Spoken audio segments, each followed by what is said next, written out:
Oh, you are you? Yes, you've charmed me. All right. Well, I gotta say, I loved that challenge last week. Yes, you embraced it, didn't you? Which is good. Yeah, I've got 30 emails done, Boom. and I like it. I mean, I like it because it's also helping me go through the journey of how people will come through this experience with me. Um, and I'm not forcing the emails. If I'm getting up early and being quiet, it's coming. So, and I'm happy that I got 30. I can't crank out 100 in a week, but I can do what I can do. So that's great. I got the H6. I got the mics delivered. I'm waiting on the cable. That should come tomorrow.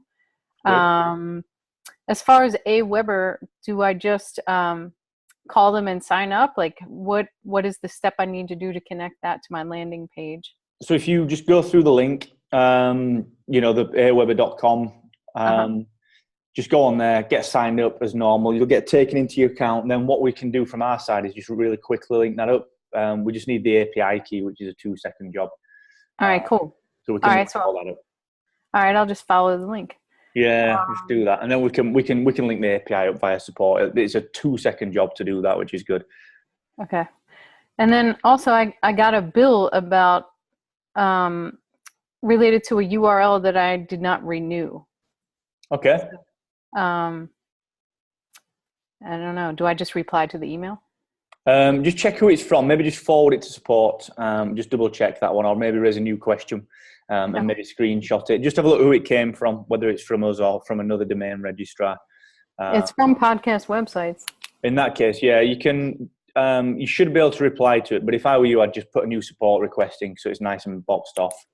Okay. And just check that one up, and then Kieran and his team will be able to check in on that one. All right. And then I leave Sunday for the Global Summit.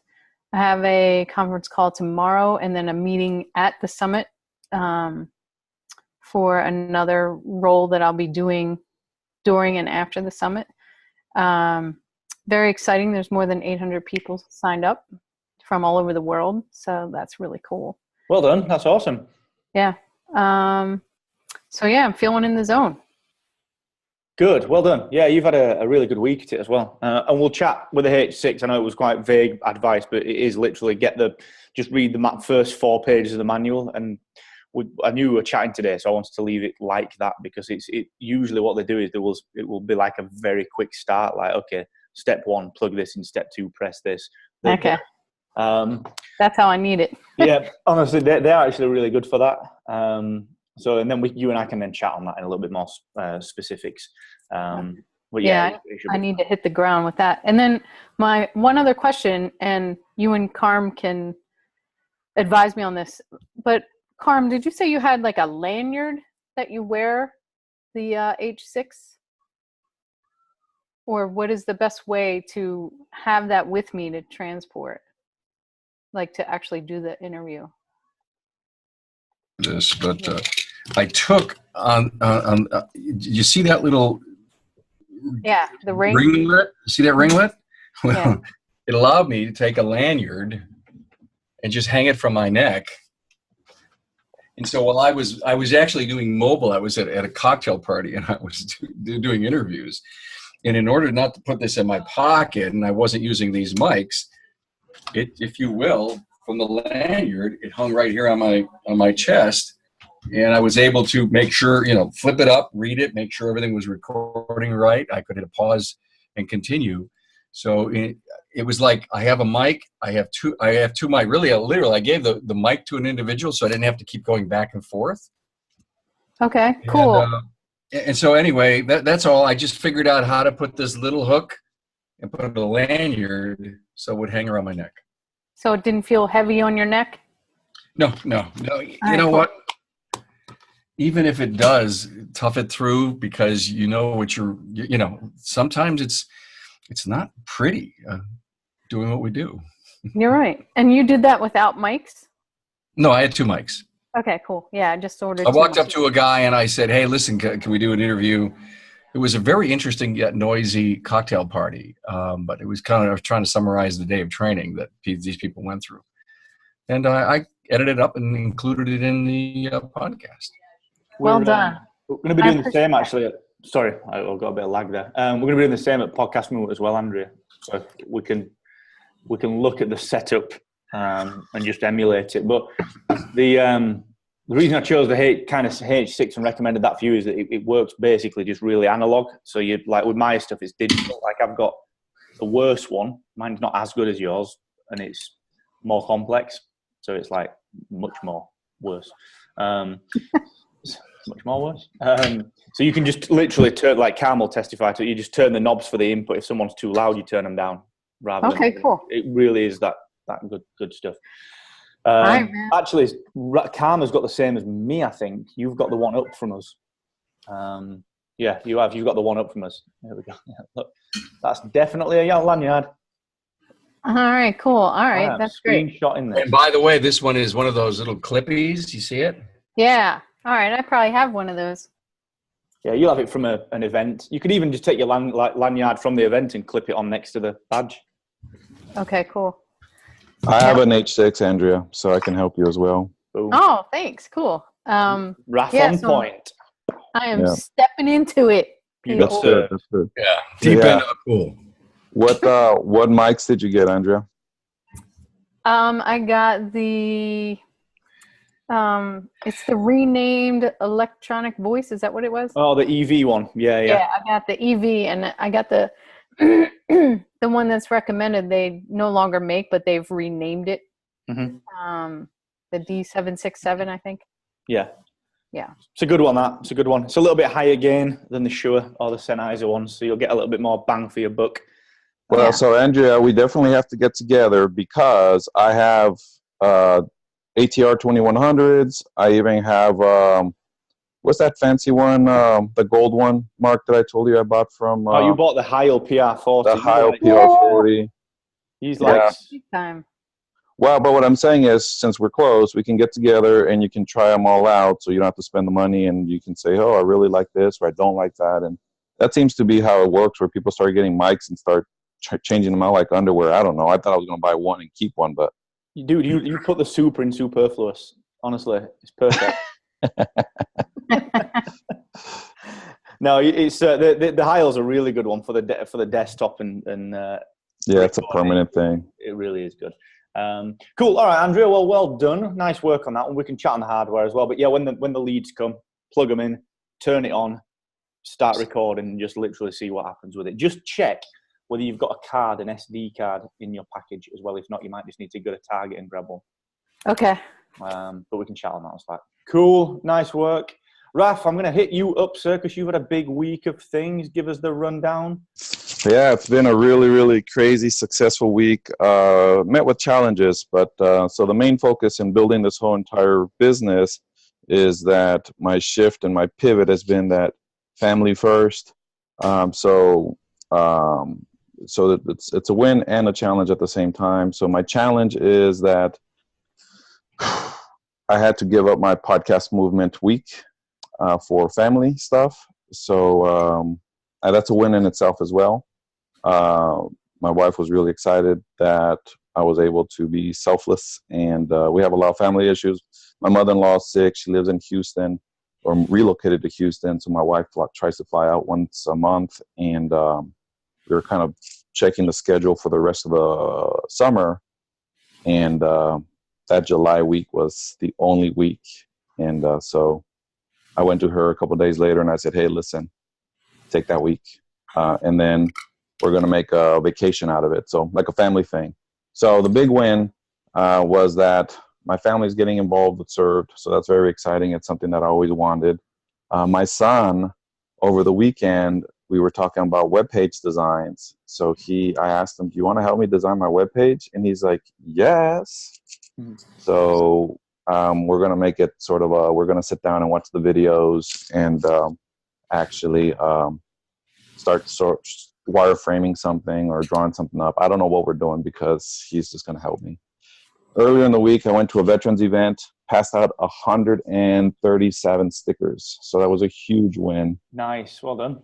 And those stickers are floating out to Los Angeles, San Francisco, Seattle, Austin, Chicago, and various other locations. So my challenge to that is that no one's posting back on Instagram, but it's not like I have a big following or I have a big presence yet. But so I'm giving out the stickers. I'm giving everybody the instructions to possibly take a picture and share. And that part has not happened, but I'm just going to wait patiently. The cool thing about things is that I've met folks along the way. There's one guy in particular is the CEO of this nonprofit called Bunker Labs. He took a picture of his desk. He has the original Surge sticker in every single iteration on his wall next to his computer. And I'm like, dude, of all the space that you can have, he's got them right there. And so that gives me hope. And when he saw me, he said, dude, you warm my heart. Keep doing it. So that was one of those validation things that kind of happening in the void that you just don't think about. But then when it comes back full circle, you're like, all right, I'm doing something right. So, so he was so excited that he got a sticker. He actually got the first puck, the Give a Puck About Veterans. I gave him a whole puck, and he started handing them out. So it was really wild. I got a picture of it, but there was like a cocktail environment, so it was not such a great picture. But I think I'm going to use that picture for the Give a Puck of someone else handing out the sticker. Anyway, so in all this, it's moving along. Now it's just sort of focusing. I think I'm kind of over the building. I'm just going to get down to doing. So that's where at that time Andrea and I have kind of talked casually about getting together. We exchange phone numbers and emails, but it's going to be time to actually start capturing the voice, start building the website, start putting out content. And so that's what I'm going to focus on in lieu of going to podcast movement, which is a big thing, but I'm going to make it worthwhile and work through that. So the goal is that even though I'm not going to a conference and network, I'm going to push through, and I will go to MapCon. So by MapCon, the site will be up, and voice will have been recorded, and stories would have been done. So good, man. I don't think that the sacrifice of podcast movement is a bad thing at all. I think overall for Serve, you're better placed not going and spending the time with the family. I don't think that's a bad thing at all, dude. Yeah. So cool. Good work, my man. And I'm excited. Well done on the Instagram as well. Keep that rolling. Remember to get the selfies, get posting. That's the thing. Oh my gosh, that is the challenge. It is very, very difficult on asking people, can I take a selfie? You'll get there. I've been watching folks, and people don't even ask. They just bring out the phone, and it's just assumed that people line up. So maybe I shouldn't ask and just whip out the phone. I don't know. It's a very weird world. As you're whipping it out, just do it. Yeah, whip it out. And carb. Just go to somebody and says, hey, can I have a picture with you? That's when you're going to probably get 98% sure. Well, remember, you're giving this is at the point that you're giving the sticker out, so it's not like you're walking up to a stranger. You've already given them a sticker, which is weirder than a selfie, I can tell you. Well, here's the thing that I'm having trouble with is I have the dynamic of age. So, like, I tried doing a selfie with this older, like, Vietnam vet, and he gave me this look like, don't even. And I put it back. Okay. That's you know what? That's okay. You asked, you got your refusal. He's not into that. And well, and that was the thing is I think I'm learning to ask the different questions because I didn't ask, can I get a selfie? I asked him, do you have social media? And he gave me this look like, no. And then I just kind of, at that point, just didn't execute. And so I'm kind of starting to learn how to do that. And here's actually a learning that Served does not resonate with active duty young airmen or young lieutenants. I was very surprised because I was hoping that they were maybe going to be the ones that were going to have me get on Instagram and kind of build that.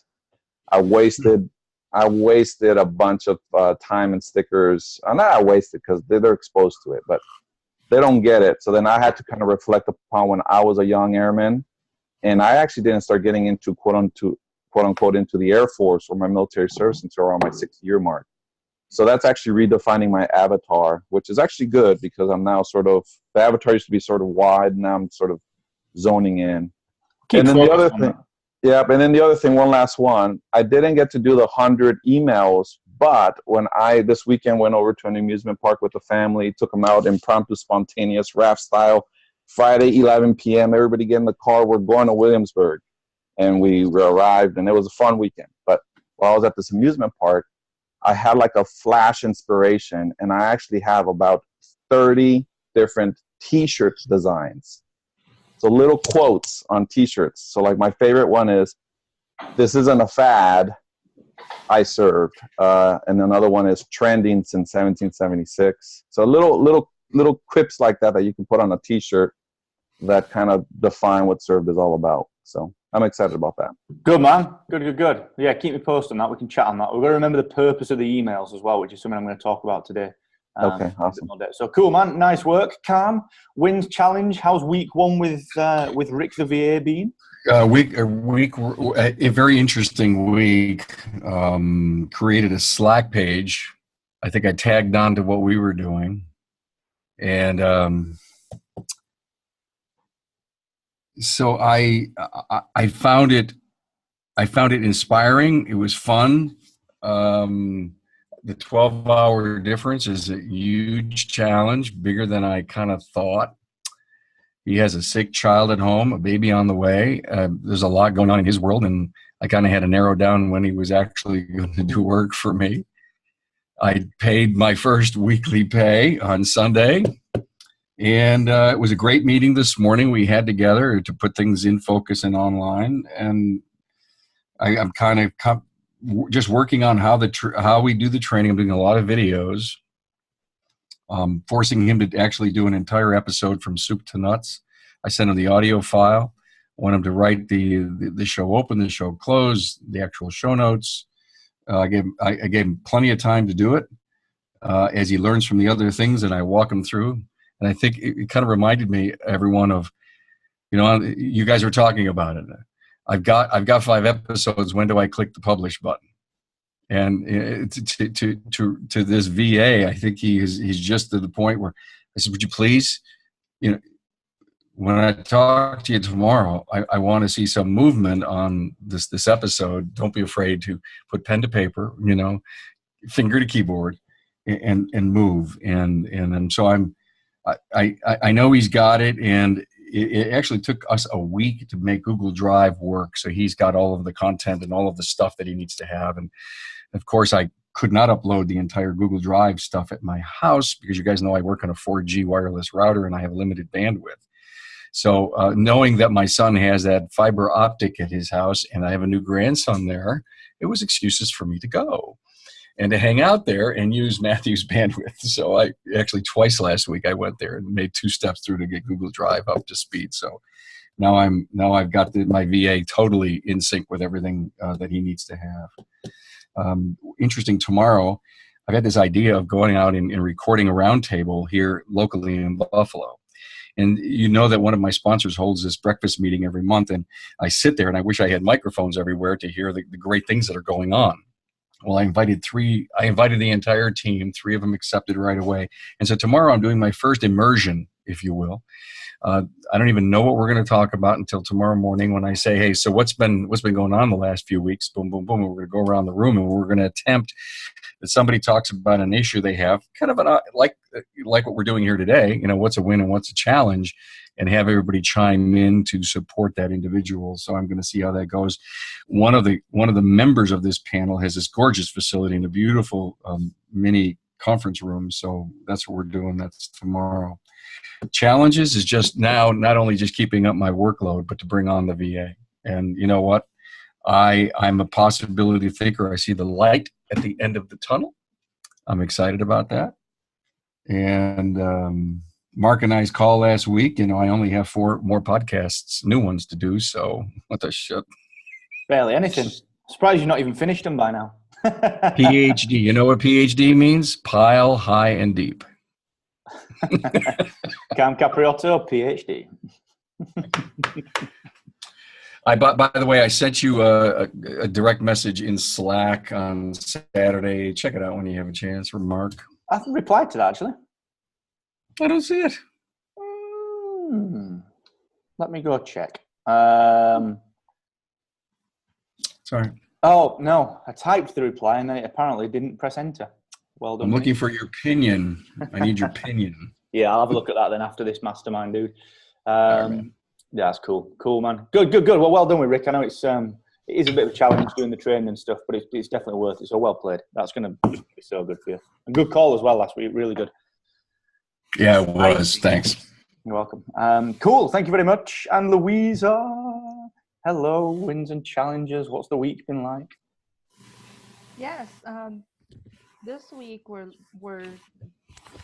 based on our call, we're looking at partnerships, and inspired by Karm, we're considering approaching some sponsors also. I'm meeting with a doctor locally, and that was exciting that he really wants to do some things. So he wants me to do workshop in his clinic, and he really want to partner up and do some things. And so I'm trying to think of, okay, so then what are some other doctors I can do the same things with? But I think that only goes for local people, that they will see the value of me going there and doing workshops to their parents. But I'm trying to figure out ways to reach out to the non-local partnerships, either by doctors or other companies that sell products to special needs children, and how we can partner. I think I'm going to end up submitting blogs and, I don't know, calling them and see what we can do. Mm-hmm. But I'm not sure if I need a call with a proposal already, having a few ideas that we could do, that we could benefit them. And I also wonder, Mark, what do you think of approaching sponsors, such as those companies that make products for special needs children? Because I was quite inspired by Karm for all the sponsorship work that he does. I think it's a difficult one, to be completely honest. There's the point of the brand partnerships was to get awareness, and I think you could get sponsorship, but it's almost like being a startup. Like the second you start making money, it's worse than not making money, because you've then got to keep making more and more and more money, and you sabotage everything else and any more investment because you're making the money, and that's not the goal of this. And I think that you're in a similar position in that the brand partnerships really are to send you piles of traffic in. That's the goal of the brand partnership. If you think you can get the sponsors, that's great, but you've got to think about what value you bring to the sponsors. I'd be working on a more relationship-based goal at the minute, i.e. getting to know the CMO of Mamas and Papas or whatever, whatever that might be, who randomly I actually bumped into the founder of Mama and Papas in Wakefield train station, which is the tiniest little town ever, about 3 weeks ago.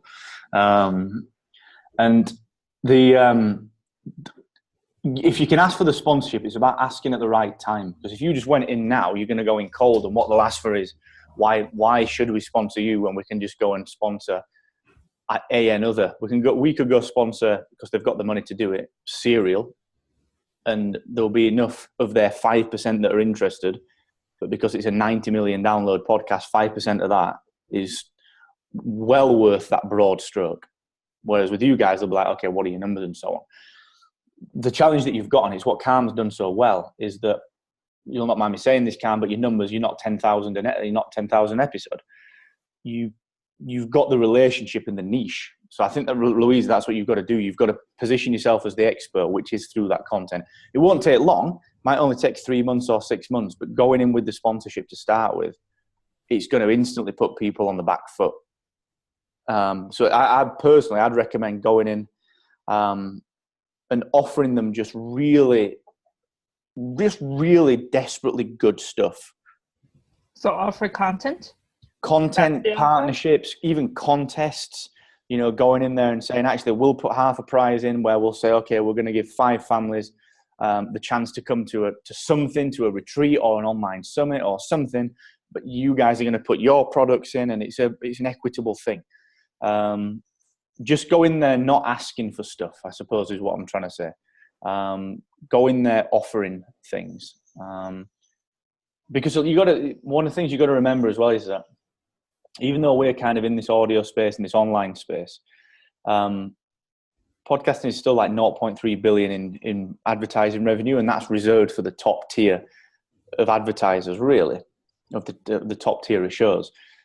That's a tiny amount of revenue for the industry. So most brands that you'll go to, they will either say no because they don't understand the power of the show, or they'll treat it like traditional radio and ask for the downloads. The whole point of, I think, the next 5 years in podcasting, which is something that we're going to focus on, is it's not about the numbers. But it's about how you market pre-numbers to them, which is calm. That is what you did, even though you were either totally aware of it or you just did it naturally because that's the kind of guy you are. At the time that you asked, the numbers almost didn't matter. For them to invest what they did, I don't necessarily, here's the deal, I think, in my case, is what they're spending on what they're spending on magazines, these full-page ads in magazines, compared to what I can give them. And when I think about the daily number that I hit, they're probably getting a better blanket coverage for my content than they are in a magazine that's going to sit on the back of a toilet after 2 weeks. You know what? And it's ongoing and it's downloadable and it's, the magazines are doing their part in refurbishing their articles and getting it out there, but those articles don't have ad content. So they're moving their ad revenue to digital. I see it with Facebook. I see it with other stuff. And that's probably part of the strategy that I may use to renew next year, is to give them a little FaceTime on my website. Not that my website's the key, but I see their ads starting to appear in other digital places. And I think I need to spice up my deal with that. And again, Louisa, that may be part of what you want to offer. Again, I think we had a great little discussion this week in Slack, and partnering with somebody, at a zero revenue thing, just to, say that you've got a partner inside, somebody you can put your shoulder on and says, I'm partnering with this person, with this doctor, with this company, get them to do some interviews with you, get that whole thing to start. I think association with these people that may feel like it's a sponsor, but it's not, and they get comfortable with what you guys are doing and saying and the power of your brand, then it may be a whole lot easier down the road to say, hey, why don't you throw a couple bucks my way? I'm being facetious, but, come up with it wouldn't be hard to put a proposal together once they're friend of the show. Yeah, I agree with that totally. So we can carry that discussion on in a sec, actually. Rick, I'm going to come to you in a moment, but I think that's a great point, Louisa. It's worth coming back to. And I want to talk a little bit about some kind of pinch points in content as well in a little while. So we can definitely try and thread it through to that as well. Andrea, before we... Yes, I just wanted to share with Louisa that some things that I'm seeing in your space is people offering an online summit where they bring other professionals on, but that could be a way that's free that reaches other people, that still offers quality content. All you have to do is go watch one of my town hall academies, and there it is. There's the summit. Yeah, we're thinking of doing podcast roundtable and things like that with a few different kinds of doctors and therapists, specialists, doing a roundtable where everybody talks about, what you're seeing as a new content for the parents. And I think you've got to be a bit, not contrarian, but you've got to deal with things that people aren't dealing with on that. It's kind of what I used to say to Rusty, is that you've got to get them to say the things that no one's asking them, or you've got to push them in places they've never been pushed, or you've got to address the issues, because then it will attract people. That's what it's all about, is attracting people, So I'd consider that. If you are going to push them for the roundtable stuff, talk about stuff they don't want to talk about.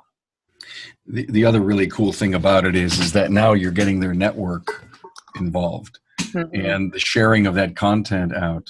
and now you're kind of leaping a little bit, which is exactly what you want. Yeah. So the doctor that we're partnering with is very, very happy. He wants to do interviews and roundtable and all of that. He is starting his podcast. Most of these people do not have podcasts. So that's when I started to wonder, okay, so is that valuable? Because it's not like, well, we can produce it. You go share it with your audience. We go share it with our audience. And in the end, it spreads. They don't have a podcast. Who are they going to go share it with? Well, they'll share it with their network. They'll share Even it if they don't have their own podcast. Yeah, they'll share it with their expert network. It's not about the format of the content. It's about the fact that I've been featured in a magazine or on a TV show or on an audiobook, or they'll share whatever that content is to their network of people, you know? Mm-hmm. And that's what it's about, is leveraging. That's why people are still doing interview shows. It's about building the network out as much as anything, you know? So we'll come back to that in a sec. Rick, I'm going to jump into you, sir. You've been sat there quietly. So we'll come back to that in a sec, Louise. So how's it been, Rick? What's the week been like? I know you've been hard beavering away on things and so on and so forth. What's been going on, man? Actually, not a lot. I actually got sick last week, and then I've had to move my daughter in and out of college. So not a lot happened this week. So that's why I'm being so quiet. Nothing's really happened. So I'm just kind of looking at what's next, sorting through it. So not really thing to report, so to speak. You got sick like after our call last week, didn't you? Like a few hours after. You better? Yeah. Feeling better now? Kinda, yeah. I thought I was doing better, and then this morning I woke back up. I'm like, wait, this doesn't seem like it's better. So we'll see. We'll take it easy. Don't be getting any worse, that's for sure. And I know you got your actions from last week's call as well, so that they'll just be ongoing then. Yeah. Cool, man. Well, no worries then. So the thing that I kind of wanted to chat on today was it kind of links into a little bit, Louise, what you were talking about, certainly something that I think everyone can do a little bit of work on. It's kind of like the pinch points in your content. So what I mean by that is when we're building our content, when we're building our network and our platform and our hub, and we're building all this stuff up, we just assume that it's a linear process, and two, that everyone knows what to do, and so on and so forth. You know, someone comes into our network and they'll understand exactly what to do after they listen to that first podcast, or they've got that sticker, or they've booked that discovery call with Rick, or they've signed up to the pre-launch waiting list with you, Andrea, or they've consumed and downloaded a piece of content from you and Marco, Louisa. We just assume that process is clear. And often it's not. It's often actually just these tiny little bits of things that we can do to tip people over the edge into doing something else. So for example, and again, as normal, I kind of use some of the stuff that we're doing as the logical explanation. But we're putting out a lot of feature releases recently, and for every one of them, we'll do a brand new tutorial, like we did a new launch process last week. And it's obvious. You log into your website, at the bottom left, there's a big button. It says launch your website. 7 steps, dead simple, checklist. You physically cannot click a button until you've checked all the boxes. You have to, it's very, very straightforward. But we did a full in-depth tutorial on how to use it. And it's the same for content. Like we're doing an academy release tomorrow, I think, or the day after. And there's this planning tool on Trello that we use, and we're going to give that to people. And I've recorded a tutorial on actually how to use the Trello board. It's very obvious. It's a Trello board. It's very obvious. But to a lot of people, it could be a pinch point. So everyone's concerned about increasing the numbers. But what I'm a little bit more interested in is, that's great, let's keep doing that. But what can we do with the numbers that we've already got? So the numbers that you've got on your show cam, what are we actually educating them to do? Not go and buy this thing or sign up to this email list. Just how about, here's very specifically 5 steps on how you get the next podcast episode. Or here's how you refer. Here's how you tell people something. And Raf, interestingly, it cropped up last week when we redid that engagement process for your stickers. We very clearly broke down that script. We know exactly what you need to say, when you need to say it, and how you need to say it to get the sell-through. So to take that a step further, what's the next step? Well, it would be get out your phone and look at me tagging you in this thing and go and like the thing. You know, what's the next step through? And if you start to put things like that together with the 100 emails or the 30 emails that you've done, Andrea, you lose a lot fewer people than you would ordinarily. Because everyone's concerned about building the numbers up. What no one's really doing is doing more with the numbers that they've got. So kind of want to just because it will be different for everyone, just want to start thinking in your own minds about what are the potential pinch points in my content, in my process, in my flow. So Rick, when someone comes to the website, what's the potential drop-off point? And what can we do to get them over to booking that discovery call? Does it need to be a exit intent banner from Sumo that's, whoa, I can see you leaving. Have you thought about watching this video? You know, what do we need to do? So that's kind of what I wanted to just throw into the mix today and get everyone thinking about a little bit. It'll be different, Cam. It'll be different for you. Your goal will be to get more listenership, more retention. Andrea, be getting people to put that email address in. Rick, book the discovery call. Louisa, get on an email list. Raf, do something on Instagram. So what are the pinch points? And I'm going to throw it out to the floor. Can anyone think of a stopping point, a pinch point that might have come up on their side already? So for me, I'll start it off. It's one of these things where I feel that I've gotten the process down almost very natural. So when we add even a one-liner of a process change, I really feel derailed. And I believe that that's possibly why people don't create these challenges and pivot or these processes, because it really kind of messes up the flow at first, but then once you got to figure it out, it starts flowing. So for me, remember how we changed the wording, Mark? Very simple. I'm on a new mission, and my new mission is this. I mean, it was just 4 or 5 extra words. That's derailed me, and I've ended up a few times looking like a total idiot because I'll be like, hang on, here's a sticker, and it's just like my brain would just like. For me, my new process is speaking it, but I think as we're defining these processes, we have to understand and be patient that there's going to be a slight learning curve or there's going to be a slight disruption, and it's okay until we normalize again. So that's the only thing that I can add in my experience here in the last week. Definitely, yeah. It takes time. You're essentially learning a script. You've got to put the time in to practice that and learn that script. And also, right. But it's then about understanding what are they going to do afterwards. What is that? What's the stopper for them afterwards? What are the barriers that are likely to go up for them that we can start to pull down a little bit? Do we just tell them very simply, go and now do this thing? So for me, like an example that I'm thinking now is that I need to get a sticker for the back of the sticker. And I'm like, how crazy is this? But I'm thinking, I'm going to try it out. I'm just going to go to the office store and buy 100 labels.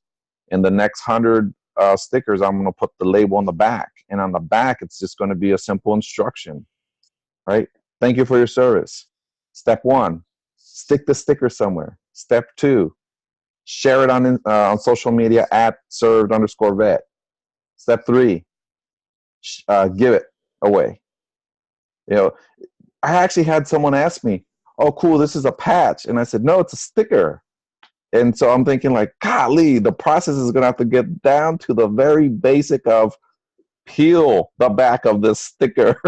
Well, that's it. That's exactly the point, is the pinch point there that you've identified. Like, what are the small actions you can take to get people over that? Like a $5 box of stickers, labels for the back of the stickers is going to help. Just write on the back of the sticker. Step 1, do this. Step 2. Step 1, yes. I couldn't believe that. I was like we've played with stickers since we were little kids. Like, what are you talking about? You like stick and peel. So that's the pinch point for you, is that you've understood that that's now the stopper. So Cal, I'm going to jump to you because you're taking some notes on that one. Where's your brain at? Where are you thinking with this? It's all over, Mark. I don't have a couple of things we did talk about last week. I think that are kind of in line with this is not enough of my listeners even know what podcasts are. And I think that was the pinch point challenge. I immediately wrote down last week that I need to record a 1-minute video as to, how to get it on Android, how to get it on Apple, and just get it out there in some kind of social rotation. And try to crash through.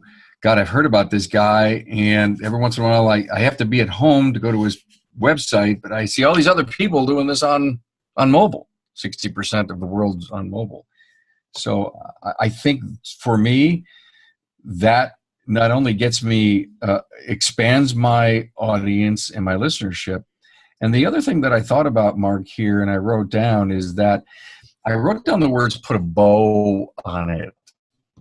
And I always think in these concepts, and the fact when I look back at the 72 weeks of Town Hall Academies and all the different topics we've covered, there's got to be a way to package 3 or 4 of these in a learning module, if you will. They kind of relate to each other and they help solve this particular problem. Say that you're struggling with business culture. God, great stuff. You're solving with a training issue.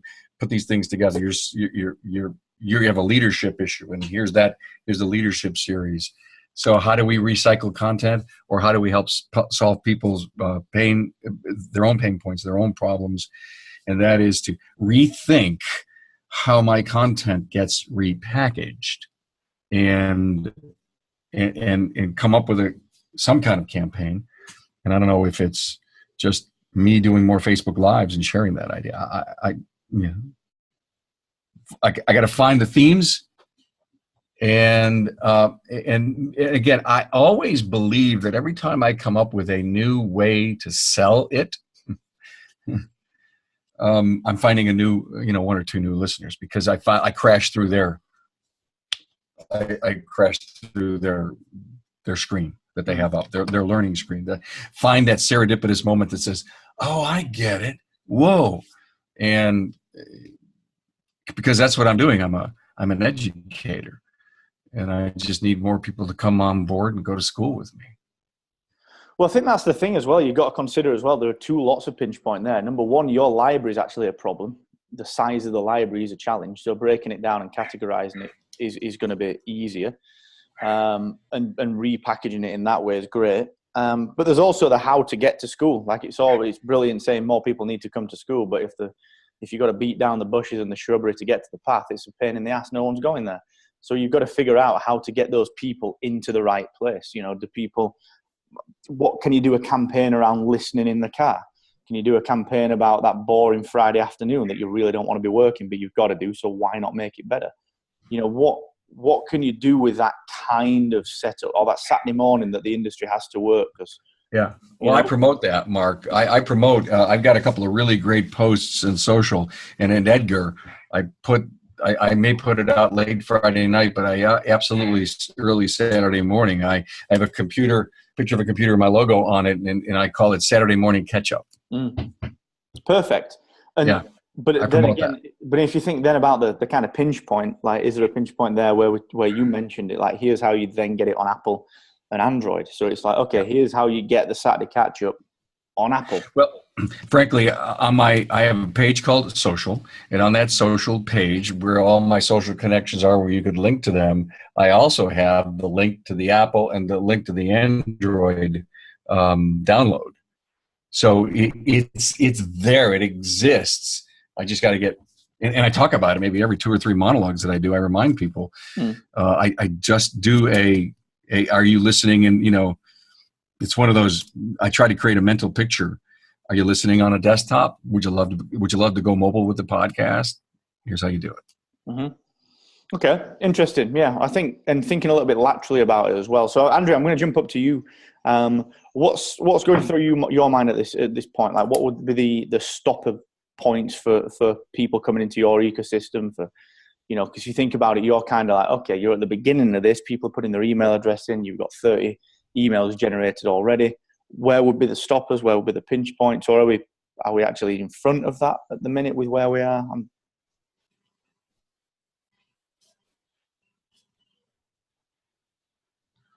There you go. You're on mute.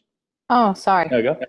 Okay, I think the challenge for me will be how often to send those emails. Because I know for me, I don't like to get inundated. I don't mind like a Monday morning email to give me the mindset for the week. But if I get inundated from online marketers, I usually drop off myself. So I want to keep that in mind.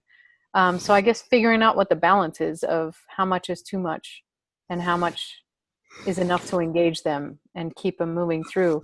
And then I think my next thing would be is what is the next thing they're signing on for? So it sounds like it could be I don't know what that noise is. You guys hear that? I don't know what that is.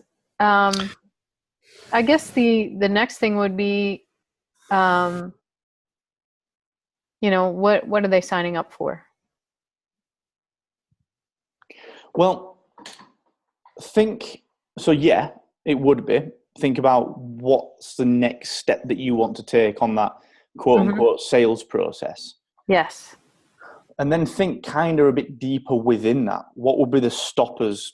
So is it going to be, okay, look, we want this person to come and maybe buy something or get involved with something, but do they know, and this is just hypothetical, but do they know me well enough? So actually inside that, to get over one of the pinch points, do I need to just put a quick introductory video to who I am and introduce my family and why I'm talking about this stuff and not this stuff, and even what appreciative inquiry is and positive psychology and how it fits together and why you focused on those two things and not everything else. And it's the what is kind of easy, but it's then not just about marketing that thing. It's about, okay, how do we actually show people specifically what to do?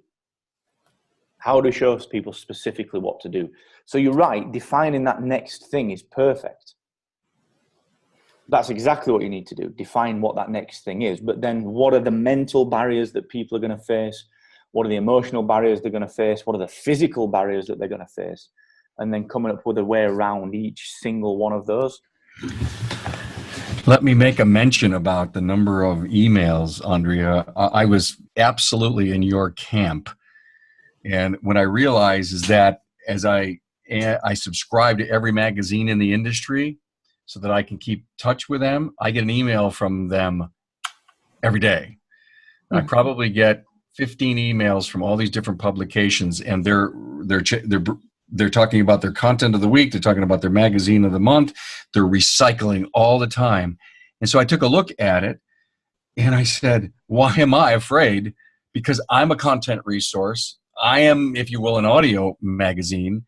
And so I'm up to 4 a week, not 7 yet. I'm trying to reserve some time for the new shows, but I am not bashful at all about keeping myself in front of people. But every one of these emails that I put out has a different look and a different feel, yet it all has that basic core, content thing. So I'm not afraid anymore. I used to be. I didn't want to bother people. And I figured, well, they can unsubscribe. Yeah. The thing is, you won't find out until you tested it. You have to look at the drop-off rates and look at what that follow-up sequence looks like. And you can also start to tag people as well. Like if they open this, then send them more. If they don't open this one, don't send them more. So you can get quite smart with that and start segmenting people through. You can even ask them direct, how many do you want from me? The first email you send them might be, how often do you want to hear from me? Once a week, twice a week, 5 times a week. And it just so happens that if they choose once a week, they get 30 weeks worth of emails. If they choose 5 a week, they get 6 weeks worth. That's it, nice and simple. So you could segment that out nice and easily with that. I actually think that's something that you could do as well, Rick, just thinking that through. Because of the amount and actually probably same with you as well, Cam, like the breadth and the amount of content that you're creating. Like if someone's teetering on the edge of a discovery session or one of your coaching clients that's been retargeted via one of the Facebook pages, actually asking them straight out, when do you want to hear from me? If they want to hear from you every day, they go on a warm lead list. So you could do something quite easy with that. That ends up serving you for the next 10 years, because you don't have to change that. You just add to it and add to it and add to it. So I'd maybe consider that. And part of the reason that I wanted you to do 100 pieces, Andrew, is because I know that it's hard to do 100. And if you get 30 done, you're already 4 times in front of most of the people. Yep. Now you've got options. Now you've got options with it. I like this specifically. Like I like that you're setting up for what's next for the emails. Like this is what I need now. I need to know the progression of how I go from here. Mm-hmm. So this is really helpful. Good. Louisa, what are you thinking? Any pinch points in your content? What's stopping people moving on to whatever the next step is, either jumping on an email list or jumping from the email list to buying something? Hello. Yeah, I'm actually still trying to figure that out. Can you hear me? Mm-hmm. Okay, so we've done some. Still hear me? Yeah. Okay, so we've done some work on trying to figure out why people take action to go. Well, I don't know. Short answer, I don't know, because we have a good rate to download and enter their email once they get to our page, but we don't have a good rate for people to actually click on that page. So I think we talked about this on one of our one-on-ones, but I don't know. That's part of what I'm trying to figure out too. Just when people see the message and they're sharing, they're sharing, they're interacting with it, they're liking it, all kinds of stuff. But then how about when people actually click on it and decide to sign up for the email? So that's what we're challenged with. And I'm actually considering, is it the copywriting of the actual messages? And so we're playing with sending a message, the same message with multiple titles, different text, different image, just trying to experiment with it to see what clicks. Mm-hmm. Basically, we don't have a big enough number to know, but once people get to the page, they enter their email at a pretty good rate, like a 30% or something. But people don't get to the page after sharing and liking a message. Well, that's actually, remember this is the whole point of it. Like, that's the pinch point, is getting to the page. It's not when they're on the page, it's not before the page. So the pinch point. But see a message, what makes them click on it so they can go to that page. And this is the thing where we've got to start thinking a little bit more laterally. Why do we have to make them click on it? It's a toolkit that's really helpful for you. No, but what I'm saying is, why do we have to make them click on it? This is the point. This is what I'm trying to get everyone thinking a little bit differently on, is why do you click? Okay. Are you trying to say bypass it? Just why bother? Why not just send them the thing for free? And then the next time they'll know that when they click on it, they get something. Do you know what I mean? Otherwise you lose. Why not just tweet them back on Twitter and be like, oh, there you go. There's a free download. You don't even need your email address. Like, here, like physically attached to this tweet, here is the thing. Oh, individually? Yeah. And just go to individually and so the pinch point is not the fact that they're not, the pinch point is not testing both sides of the click. It's testing the click. It's the bit in the middle. Just remove it. Or just ask them, do you want me to send you it? I can DM you the link. It's cool. You mean if they shared, if they did something with it? Yeah, just interact with them directly. Remove the go and download this thing. And just. Okay, are we trying to build the email address? Then how do we get the email address? You get the email address later. Let me jump in here for a moment. Have you ever hovered over your Facebook stream and see someone talk about something that you know you have an answer for? You've actually done a podcast about. Mm-hmm. And did you ever then go out and say, well, great point, this is great, and then you just quickly type in your URL, Facebook just brings up your actual page and it goes there? No, we haven't done that because a lot of groups do not want you to do that. Okay. Because they don't want business promotion. You're not promoting business. You're promoting solutions. You're not a business. You're actually solving people's problems. And you probably can take a person and who's asking an interesting question or complaining about something that they're struggling with. You're not selling a thing. You're not a sponsorship. You're just a giver of information. Instead of typing out 4 paragraphs, just go onto my site. When they get to your site, if you get permission to post, okay, then you want to drop down and you want to recruit emails right there, because you've got some permission to get there, and you want to drop in to have somebody sign up for your newsletter. By the way, that's happened to me a bunch of times. I've always asked the administrator, hey, and I have yet to be refused because of the value of my content to post on any of the groups that I'm in. Ask for permission. Oh yeah, can I give a link to my blog that has this topic? Yeah, I've got solutions. I don't want to take up 50 paragraphs here. I want people to get there. Who wouldn't want to be moved to an audio or a blog post for a view of your solution? Who wouldn't want that? Who would want you to be a member of their site? Because it depends on what their motivation is. If it's to help people, then they'll want you there. Having said that, that is good advice. Having said that, that assumes that everyone learns in the same way. I'd actually prefer, I can't be bothered with a click. I don't care who you are. I've not once clicked on one of Pat Flynn's links, ever. Because I cannot be bothered. I just want that thing there. So I like the idea, but I would test that. I would take the content from your blog and paste a paragraph of it into the comment. Because what's more valuable? Someone that's gone copy, paste, click, gone, next comment, or someone that's gone, actually, here's a thoughtful response to this comment. Let me. I agree with you, Mark. I don't just paste the URL and walk away. I really do put, Bob, I agree with you. This is important. I'll go into a little bit, and then I'll say, if you just want more on that subject, guess what? If they don't click, God bless them. At least I think I got a point across. At least I think they know that there's an episode out there. They may visit later. Well, here's the kicker with this, which a lot of people forget, is that every comment that you put on Facebook and Twitter is content.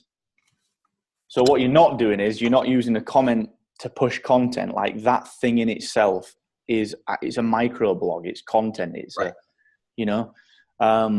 So this is why I said to you earlier on about just giving the resource away, Louisa. Just be there all the time. Be there all the time. And then at some point when that person is ready, they will buy the value by paying with their email address.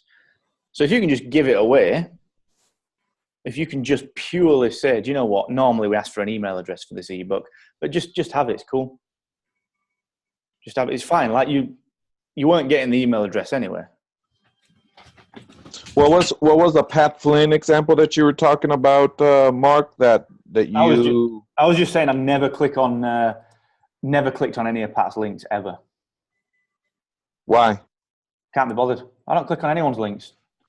You can't be bothered, meaning you're too good to be bothered, or he's just a bad example. He doesn't need to know anything else. He's Oz. No, it's time. It's time. I know. I totally get it. I just totally get it. But what does that mean though exactly? And what I'm trying to get is in the psychological aspect of it. I am too busy, because we're all busy, right? So I'm too busy. I can't click on that link, is what you're saying? No, it just so doesn't. Instead of clicking on the link, give the information in a microblog fashion, is what you're saying. The solution is not valued enough to me for me to want to click on it until there's such time that if I don't click on it, it will massively impact my next step. So that's the point. If I'm casually browsing, and here's the thing as well, if I post something and someone does post a link in my comments, I actually rarely click it because I'm like, oh, this guy's just trying to get me onto his website. I may not be a typical example, but this is the point of the conversation. Is the pinch point is that neither of us know whether I am a typical example or not. That's the point.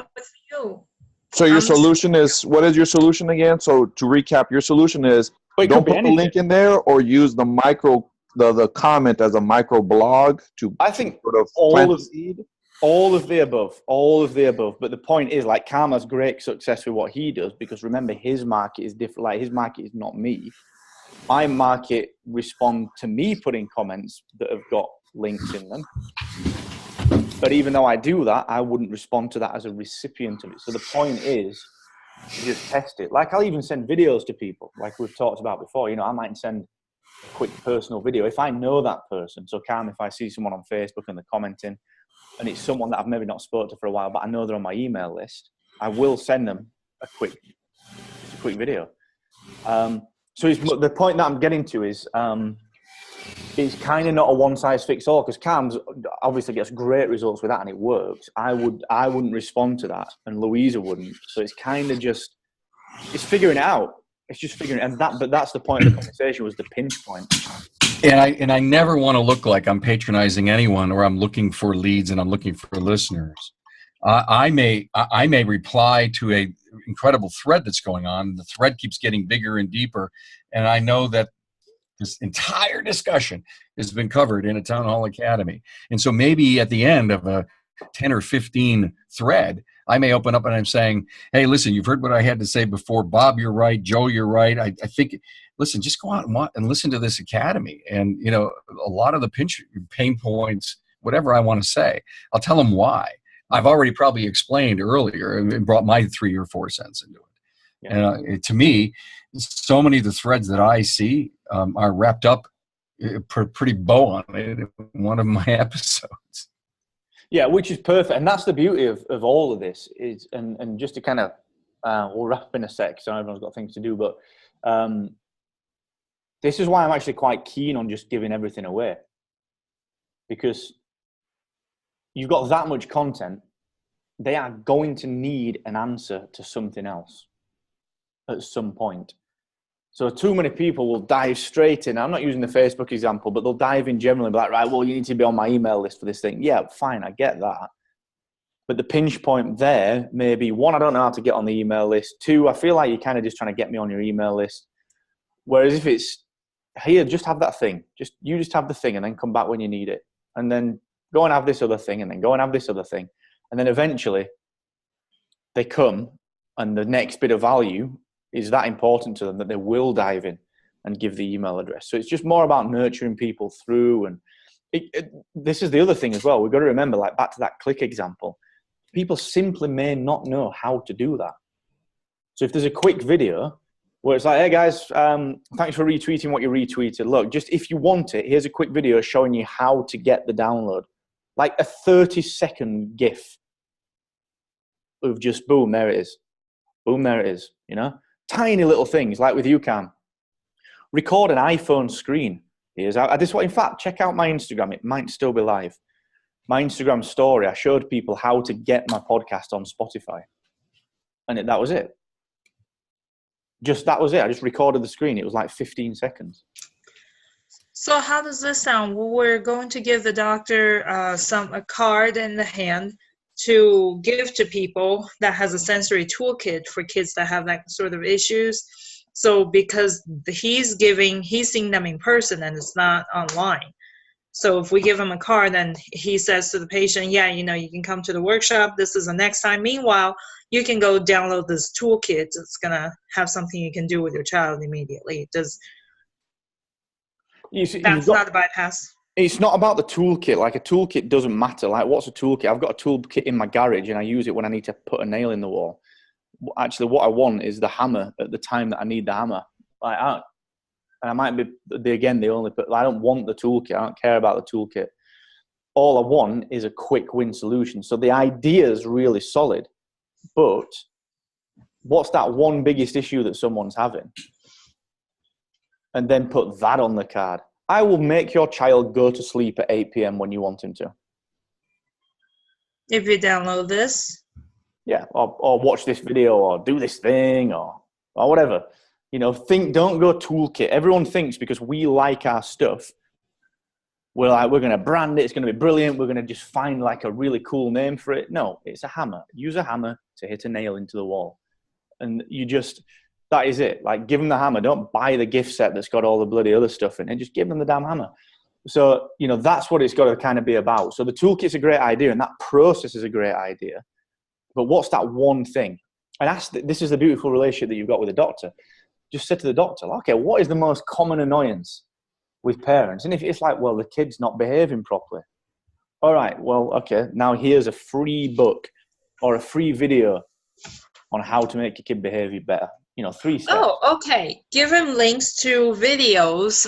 There could be a series of videos. One is on how to take your child out to public. One is how to dying with your child, how to have your child wear clothes. Yeah, just give them just find out what the old 80-20 rule, find out what the 20% of problems are that are going to solve 80% of people, and create the 20% and give that to the doctor to give away. Give that to the doctor. So ask. Yeah. So you mean instead of calling it a toolkit, is more solution oriented, more topical. And just really how to make your child go to bed, how to make your child this, that. And just ask, but only do talk to the doctor and like, what are the top 3 things? What are the top 3 things? Forget all the others. Just what are the top 3 things? And then just do those things. You could ask the same question, actually, Cam, when it comes to categorizing your content. Just survey the alum, go back and say, what do you think of the top 3 issues in the biz? And then there are your categories. Boom, boom, boom. We Cool. can ask that in these groups. Yeah, just ask the people, because those guys are in front of your audience all the time. They're in front of your audience all the time. So just ask them what they're struggling with. It sounds really simple and cliche. So right, we're going to wrap it up in a second, guys. So Andrea, I got your message. Another brainstorm. I like that. That is really good, actually. I will put that in Slack, so we don't forget it. But that's really cool. So good session, guys. I want you to start thinking about the little pinch points and if you notice, what everyone's done is their minds have gone back to what they already know. Okay, start thinking about what you don't know. The tiny little 13, 14-second GIF that shows how you listen to your show, that shows how you put your email address in this box that says put your email address in. The 30-second chat that you can have that says, here's the sticker and this is what you do with it. It's not about how to move people from there to there. It's not about getting more email signups. It's like, what are the tiny details that we can just do that are easy? Like Cam, you know what you know what it's like. You have a 2-minute break and you quickly record your screen on your phone. Boom. That is how you listen to the show forever. So that's the kind of stuff I just want to let percolate around a little bit. Cool, team. Right. Hit me up in Slack if you've got any follow-ups. Cam, I'll come back to you on Slack. I'll hit enter. Thanks, Mark. Just drop me a line if you need anything, guys. Let's do some follow-ups. Thanks, Mark. Active. Bye, guys, ladies. Bye. Bye, everybody.